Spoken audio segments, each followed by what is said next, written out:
সমঝোতা সড়ক ভেস্তে যাওয়ার পর যুক্তরাষ্ট্র ইরান পাল্টাপাল্টি হামলায় রণক্ষেত্র মধ্যপ্রাচ্য। দিন কিংবা রাত হরমুজের নিরাপদ জাহাজ চলাচল নিশ্চিতের অজুহাতে ইরানের একাধিক স্থাপনায় হামলা চালাচ্ছে ওয়াশিংটন।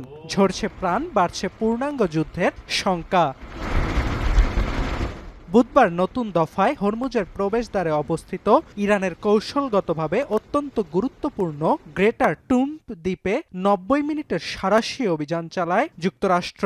পরে এক বিবৃতিতে মার্কিন সেন্ট্রাল কমান্ড জানায়, গাইডেড ক্ষেপণাস্ত্র ব্যবহার করে ইরানের উপকূলীয় প্রতিরক্ষা ব্যবস্থা এবং ক্রুজ ক্ষেপণাস্ত্রের মজুদ ও উৎক্ষেপণ কেন্দ্র ধ্বংস করা হয়েছে। এছাড়াও বিস্ফোরণের খবর পাওয়া গেছে সিরিক, পূর্ব চাবাহার, বন্দর আব্বাস, কেশম দ্বীপ সহ ইরানের বিভিন্ন স্থানে। জবাবে বাহরাইন, কুয়েত ও জর্ডানে মার্কিন সামরিক স্থাপনায় পাল্টা হামলার দাবি করেছে আইআরজিসি। এদিকে আলোচনায় না ফিরলে তেহরানের বিদ্যুৎ কেন্দ্র ও সেতুতে ট্রাম্পের হামলার হুঁশিয়ারির প্রতিক্রিয়ায় জাতীয় ঐক্যের আহ্বান জানিয়েছেন ইরানের প্রেসিডেন্ট মাসুদ পেজেশকিয়ান। لفاظیاشون ادامه داره و دارن این کارا رو میکنن ولی بحث اینه که در میدان آیا تونستن به اون اهدافشون برسن।